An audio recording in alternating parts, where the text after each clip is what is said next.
Happy day 21. Hello. Hopefully we are recording.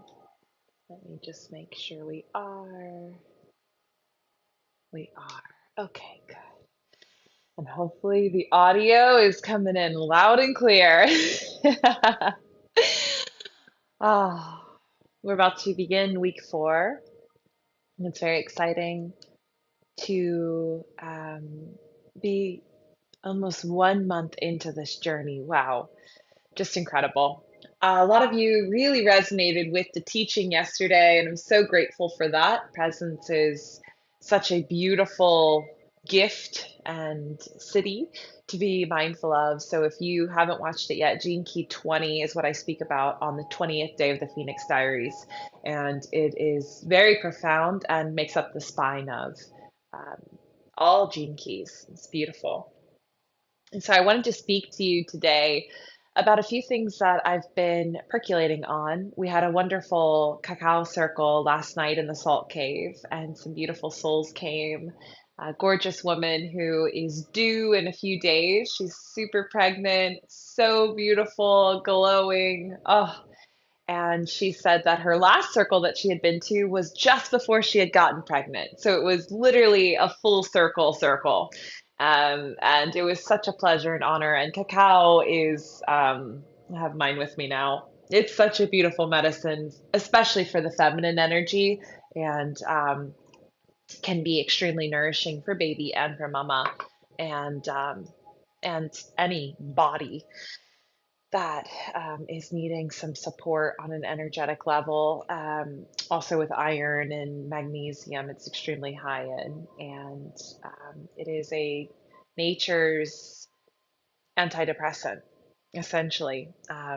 It is laced with so many gorgeous chemicals that stimulate our blood, which stimulates everything functioning more effectively in our body, and also the bliss chemicals, anandamide and PEA that's present in cacao, really help to give you a sustained feeling of upliftment. And it's one of the reasons we call it a heart medicine. So I'm so grateful for it. It was so nice to see everyone come together in community, and it ended up being a sisterhood group last night, all women and babies. It was beautiful. And we did a check in on our word, and I got really inspired to share this with you. So, I love to choose a word for the year. It's an anchor word. I've shown you this bracelet before, it's the little round one there. Um, that you stamp a word on. And so we hold a circle at the beginning of the year every year that is an anchor word, new year, my take on that. And we stamp a word or a few small words into these metal bracelets and with the cord, and you wear them for the year or for however long feels like it needs to be with you. And I like to think of it as a variation of a New Year's resolution, which ends up being usually a long list of somewhat egoic motivated desires. And whereas an anchor word feels like freedom, it feels like a focus point, but then there's room to breathe and co-create around it. There's more flexibility, there's less precision around timing, and more surrender and softness towards the universe, which really resonates for me. So often, what I share in circles is what's working for me. And if it works for you, take it. If it doesn't, leave it. Some people need those timelines and really specific aims to go for. And if that's you, go for it. So yesterday, I got really inspired to check back in with our word. And as we were praying over our cacao and drinking our cacao, to because a lot of the women that were there had been with me at the beginning of the year and chosen a word, and some hadn't, and it was a new thought, and hopefully spurred something in them that will assist them in anchoring and goal setting for the end of the year. I mean, we are just past the midpoint. Um, we had our summer solstice, and for me, energy really ramps up in the summer and the fall. So I think it's an amazing time. If you haven't chosen a word, choose a word. Go ahead and treat this like a little midway check-in, and how do you want to close out 2024? What's really sparking your interest, and what would you like to aim your arrow at? And so we checked in with our word, breathed around it, felt the texture of it, felt if it still resonated. And then I asked them to think of something practical that they would like to move towards, that would help them even further embody that word. And so my word is devotion for 2024. And as I was sitting there in meditation with them, I reflected on how much lighter and more playful my word feels to me now. Whereas when I chose it at the beginning of the year, it was very much so important and serious. And it felt like make or break, you need to devote or else kind of energy around it. Maybe a guilt frequency was present there. And I needed that, and that was my intention around the word when I said it was it is time to pour into me, into my path, into my purpose because of the circumstances that I was in, particularly specifically rather last year, that I allowed to detour me very, very far from my path and my purpose. And the word devotion was anchored in all of the non-negotiables that I needed to bring back into my life to root me into Christina, into my priestess path, into service, into all of the dreams that I have in me and I feel like I'm pregnant with constantly. And they were just becoming malnourished, and some even felt like lost, you know, miscarried in some kind of way, if I can continue with the analogy. And that was extremely hard to face. I think it takes a lot of courage choosing a word. I think it takes a lot of courage choosing a word that really penetrates into your truth. And I would encourage you to go there. Because if you won't go there with you, who the hell will? Right? So devotion felt felt heavy. It felt important. It felt inspiring, and it was encouraging me to really buckle down. And I was also finishing my Saturn return, which that energy was very present. That build the structures, do the work, put your head down, like sow those seeds and nurture them and nourish them. And all of that felt very pressurized. And I'm aware that some of those planetary influences also anchored that word in that way for me. And it was perfect. So now last night, checking back into my word, devotion, even as I say it and I speak about it now, I can feel this joy. I feel playfulness. I feel harvest. I feel like I have anchored those seeds in and I have devoted to building myself back up and even further than I was during any other season of my life that I've known so far, and the discernment that I've brought in order to keep my space sacred and my heart sacred and my vessel pure and sacred. That level of discernment has felt so supportive and nourishing as well. And so now all of that kind of heavy lifting of the word devotion has now brought to me this feeling of like, now let's just play with the goddess. Let's just let the priestess dance and be seen in all of her glory and light and shine. And um, if I was devoted to that part of the priestess, where would I go? What would I do? What would I say? Who would I serve? What would it look like?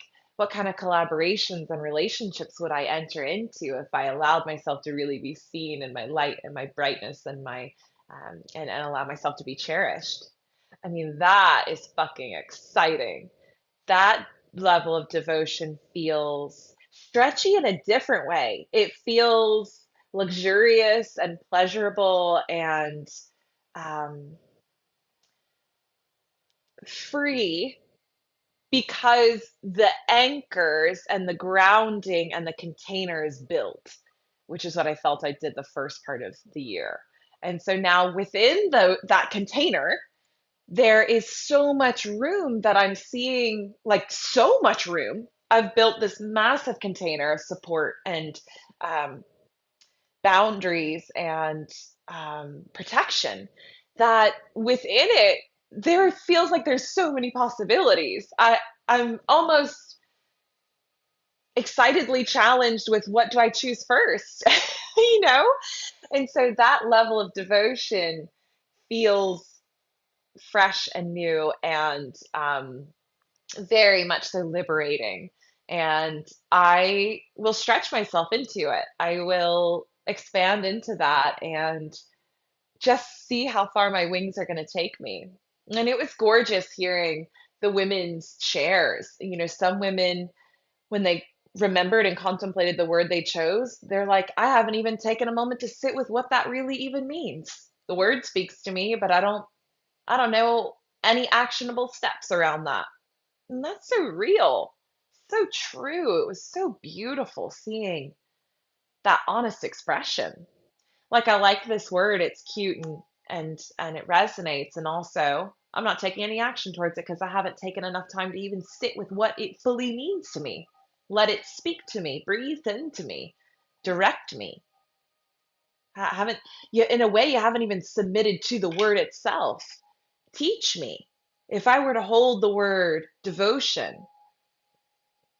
what version of me is most devoted? I have a clear image right now in my head because I've taken that time to sit with that word. And I told you, this takes courage, so much bravery, so much honesty and transparency with yourself and with your soul. And it takes stillness. And in a world very distracted and busy, and identified with that, and our worth tied up into that, sitting and being still with a word and contemplating it isn't as sexy as it should be, in my opinion. Isn't as sexy as it is. It's so beautiful to sit and contemplate and to take that time, like I've spoken about, to build a container because you've contemplated what that container could even potentially be, and then to have the harvest and the bloom and the reward of that. And I'm not saying that even building that container has to take half a year. It didn't take a full half year for me. I'm just now checking in. If I were to be honest, it took a few months. It took a few months of deep dedication and devotion, regimen, routine. And then immediately along the way, rewards started coming in. Breadcrumbs saying, keep going. Nudges and urges, this is correct for you. Your hard work is seen, it's noticed, it's paying off. And even if I didn't receive those little physical things, collaborations and opportunities and money and prosperity, letting me know my devotion was paying off, even if none of that manifested in the physical realm, the internal shift that I felt was worth it to keep going. It was enough to keep going. And that is where you'll claim your power, reclaim your power if you've given it away. If you've never claimed it, you'll claim it because that is something that no one will ever be able to touch in me. I'll be able to access it whenever I need to because I know it. It is me. My motivation was my joy, my service to myself and the world. That depth of devotion is what ultimately has created all of the outward benefits and rewards and yummy, delicious, pleasurable things that I'm speaking about now. And even if those things were to go away tomorrow or today, I'm still devoted. And I trust and know those things weren't meant for me because of my level of devotion to the protection that I know is always around me and the container and boundaries that I've set up within myself that I know are here to protect me and keep me safe and help me stay on my path. So as the women were sharing last night, one woman was honest and brave enough to say, I had to put my word away. It was triggering me. It was so big. I couldn't step into it. I didn't have it in me to step into it. And I'm moved still seeing that and feeling that honesty and resonating with it. very, very deeply. And it was beautiful to, have her share her awareness around it. And then for us to find a word and an anchor point that isn't less than, but just as it has an easier route around it. There's more room to breathe around the other word. It's the path of least resistance. Whereas the other one might have felt too stretchy, too challenging, too heavy, too big. And for us to have that awareness and say, I'm ambitious. I want this. I really want this. And also, in choosing this, I've realized just how many other levels and stepping stones I'm skipping that are needed to get there. And so, in a way, her word still taught her. Her word showed her all the blind spots. It's exactly what our words do. I mean, it's so beautiful, so perfect. So, it was such a rewarding, fulfilling night, and I'll encourage you to do the same. Sit with a cup of tea, sit with some cacao, sit in meditation, and ask yourself, if I had to contemplate what I want to do for the rest of the year, goals I have, visions I have, a version of me that I want to see bloom, what word would summarize and encompass that? So I gave the example last night. If you really want more fulfilling relationships that excite you and light you up, maybe a good anchor word is love. And just move around that. What would it mean for you to be more loving to you and others? What would it feel like for you to receive more love? What if you opened your eyes in the morning and said, God, universe, whatever the fuck I believe in, show me what love looks like today. Help me be a vessel of love. Move love through me.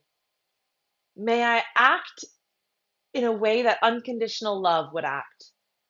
Use me. I surrender. I soften. Show me where to go. Show me what to say. Show me what to do around this point. And watch as life will challenge you. It will present you with all the ways you are not loving and all of those individuals that are challenging to love. And that word will make you gritty and get honest and say, I am not loving. Since I've chosen this word, I've realized all the ways I am just a bad lover. And I will challenge you even further to say, I acknowledge this and I'm not okay with this. Help me. Help me. Because I don't want a life like this. I want to move in love. I want to know what love looks like. Show me, teach me, guide me. I'm ready to learn. Be humble enough to say, I'm ready to learn. I don't know, but I want to know. And I'm listening. I hope that this supports you and helps you. And it's a very tender topic for me. I have a feeling I'll be teaching about anchor words for a very long time because there's so many stories I could share around how much they've supported me and helped me grow and blossom into the woman that I am and continue to build that grit and strength and grace inside of me. And I think it's a beautiful way to goal set. Um, so feel free to share your words. Feel free to share with your loved ones how they can support you in your words. It's something that I do with my really close inner circle. A couple weeks ago, we all checked in on our words, and I said, so far, here's my big win around this word. Here's where I still want to embody this word, and here's where I need support around this. I want to be challenged. I want to be provoked. I want to be. And I know these women and I trust these women and I love these women. So I can say something like this knowing that they know what I mean. But I want them to hold me accountable and just say, hey, you said you wanted to be devoted to spending time with us, but you've canceled on the plans last couple weeks. We miss you. We love you. and you need to devote to what is important to you. Come, show up. I want that, you know? I want that. So if you have the benefit of having trusted individuals that can call you out with love because they want to see you thrive and they want to nourish you and you nourish them, then share with them your word and sticky spots around it where you might need a little gentle, loving, hey, I see you. I see you not being loving. I see you being judgmental. I see you talking shit again when you said you wanted to stop gossiping and be more loving. And you're like, ah, thank you. You're right. You're right. Thank you. And you start to level up together. These relationships are the relationships that will last because we have a shared vision of nourishing each other, being our best versions of each other, and in letting them pour into you and you pour into them. Ah, I love you all. I'll see you tomorrow. I'll be recording from a new place in Virginia, going on a holiday weekend holiday trip. And it'll be fun to change up the environment and see what blooms from that inspiration. I'll see you soon. Love you.